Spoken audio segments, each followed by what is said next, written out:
Almost 600 people have been executed in Texas. This is part 2 of the series. Thomas Andy Barefoot, October 30th, 1984. On August 7, 1978, Thomas Andy Barefoot, then 38, shot a police officer in Harker Heights, Texas. Carl Levin, the officer, was 31 years old, married, and had 5 kids. While attempting to evade capture for the essay of a 3-year-old girl, Barefoot used a revolver to shoot Levin in the head. The FBI, Texas Rangers, Bell County Sheriff's Department, and the Killeen and Nolanville police departments joined the manhunt for Barefoot. Soon after, the man was apprehended and tried. Later on, he was found guilty and given a death sentence. After his initial appeals were rejected, the U.S. Supreme Court granted Barefoot a stay in January 1983, 83 hours before his planned execution. A ruling like this typically generated no objections because he had not exhausted all challenges. However, an identical case was submitted to the Supreme Court and dismissed a month prior. Barefoot was executed on October 30th, 1984, at the age of 39. His last words were, "I hope that one day we can look back on the evil that we're doing right now like the witches we burned at the stake. I want everybody to know that I hold nothing against them. I forgive them all.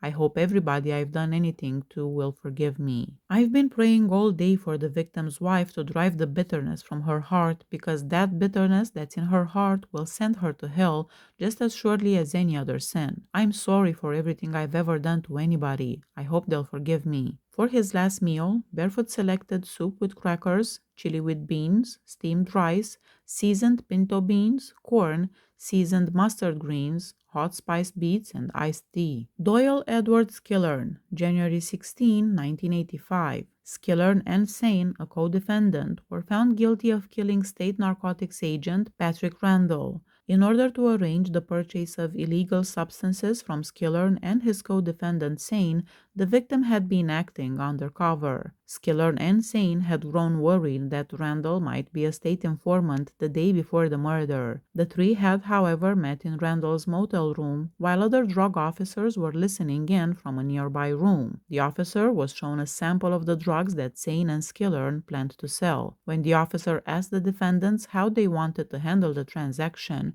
one of them said, "Let's go someplace where we can talk business." Randall drove out in his car with Sane as a passenger, leaving the state funds that were supposed to be used for the deal in the motel room. Skillern followed in another car. He and Sane returned about an hour later, and Sane was observed going inside Randall's motel room. Then they took off in their car. Randall was discovered shot dead in his locked car in a roadside park 20 to 25 miles away. Skillern and Sane were taken into custody almost 4 hours later. Randall's gun and the state purchase money were in Skillern's hands, while Sane had Randall's credit cards and other belongings. Skillern was sitting in the car during the cocaine exchange at a roadside park in South Texas when Charles Sane admitted shooting down the police officer. In June 1985, Sane, who had only been convicted of forgery before, was given a life sentence with the possibility of parole. Because Texas law views an accomplice as culpable as the one who actually committed the crime, and because Skillern had a violent past, including a conviction for the murder of his brother, jurors condemned him to death. He was deemed a threat to society under Texas law. His last words were, "I just pray that my family will rejoice and forgive." Skillern, 48, reacted to the chemicals in a matter of seconds and was declared dead less than 4 minutes after the medication started to enter his body. He gazed at the ceiling above him while a warden gave the all clear to begin the execution. A few seconds later, he struggled upward against the straps holding him in place while coughing fiercely. He snorted and coughed once more, lowering his head and opening his mouth and eyes. He didn't move again. His last meal consisted of steak, potatoes, peas, rolls, banana pudding, and coffee. Stephen Peter Morin, March 13, 1984. During the years 1969 to 1981, Morin was accused of killing 7 males and at least 40 women and young girls. The precise number of Morin's victims is unknown due to his nomadic lifestyle and frequent moves, but he was accused of committing 48 violent crimes across the U.S. Federal officials were pursuing him in the early 1980s. Morin had made several false identities. Among these were Ray Constantino or Constantine, Thomas David Hones, Robert Fred Generoso, and Rich Clark. Not much is known about Morin's early years. He was born into a low-income household in Providence, Rhode Island on February 19, 1951. In his adolescent years, Morin started using drugs and embraced a life of crime after dropping out of school early. Morin was arrested for car theft in Florida in the middle of the 1960s. After being found guilty, he was briefly housed in a juvenile delinquency facility. He was set free in 1968 and Morin roamed the nation after leaving Florida. He lived in the San Francisco Bay Area for most of the 1970s, moving up and down frequently and using different aliases to commit crimes. He lived in San Francisco for a while and worked as a builder and auto mechanic. Morin deceived a 14-year-old girl into going with him to his San Francisco apartment in the Marina district on September 26, 1976. He essayed and tortured her for several hours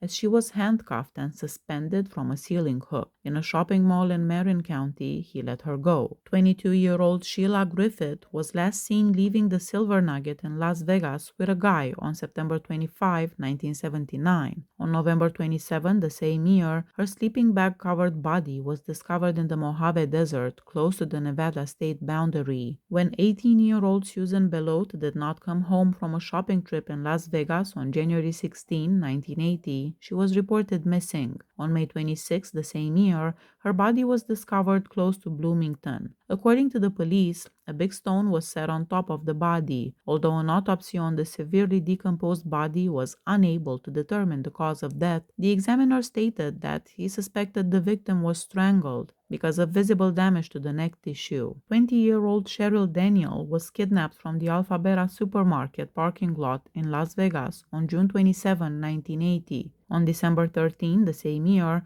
her body was discovered with a head wound from a gunshot. In relation to the finding of Belote and Daniel's remains, the Washington County Sheriff issued a warrant on January 11, 1981, accusing Morin of kidnapping and murder. After ending a date with Cindy Lee McDonald, Morin picked up 23-year-old Sheila Whalen on November 6, 1981. On November 7, she was discovered fatally stabbed in a room at a motel in Lakewood, Colorado. Morin's ex-girlfriend discovered missing clothing of Whalen in Morin's van, adding to the proof that Morin killed Whalen after essaying her. Pamela Jackson, 23-year-old, was kidnapped from an apartment complex in Corpus Christi on November 30, 1981, while she was en route to pick up her son. She remained with Morin for 11 days.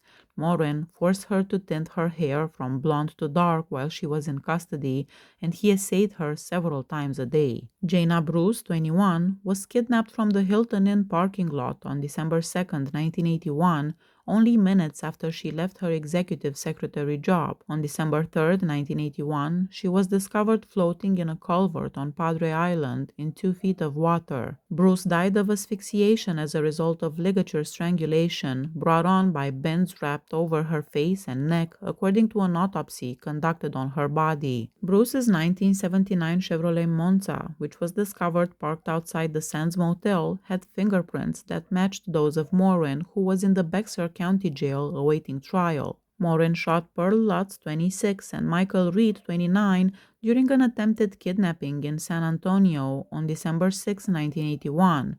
Both made it out alive. While attempting to steal Carrie Scott's car on December 11, 1981, Morin used a revolver to shoot Drew Valdez, 25, and Carrie Scott, 21, outside a restaurant in San Antonio. Shortly after being shot in the back, Scott passed away. Valdez sustained injuries but survived. The Sands Motel in San Antonio was besieged by the SWAT team of the police on December 11, 1981. In an attempt to apprehend him, police barged into Morin's room, but he managed to escape through a bathroom window.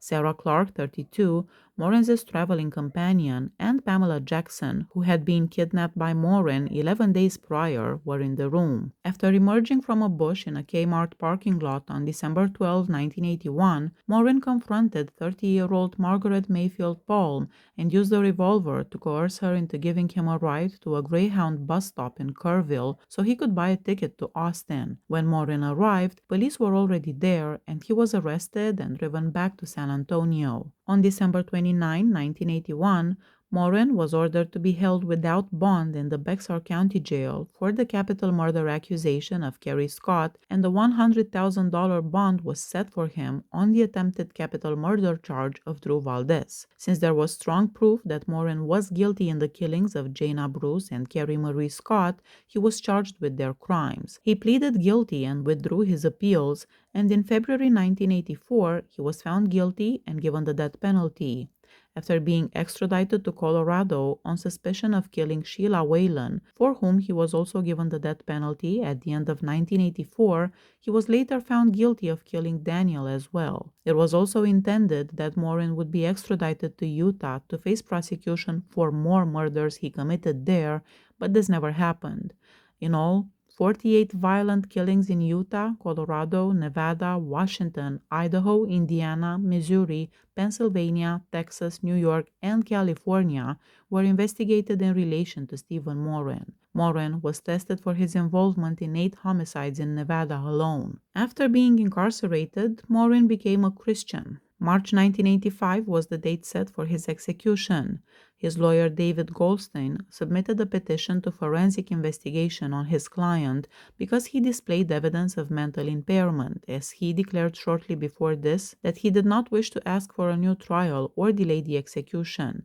The application was turned down. On March 13, 1985, just after midnight, Morin was put to death by lethal injection at the Huntsville unit in Texas, in front of his girlfriend and the family members of his victims. Morin ordered steak, baked potatoes, butter, green pea salad, banana pudding, and coffee for his final dinner on the day of his execution. His last words were as follows: "Father, forgive these people, for they know not what they do. Forgive them as you have forgiven me, and I have forgiven them. Lord Jesus, I commit my soul to you." Morin was said to have been in a cheerful state prior to his execution. The execution technicians had to use needles to search both of Morin's arms and legs for about 45 minutes before they discovered a viable vein because of his history of drug usage, which was unprecedented at the time. He became the 6th man to be executed by lethal injection in Texas since the practice was first used in 1982. He was declared dead at 12:55 a.m. Please hit that subscribe button if you like my channel. See you next time. Bye bye.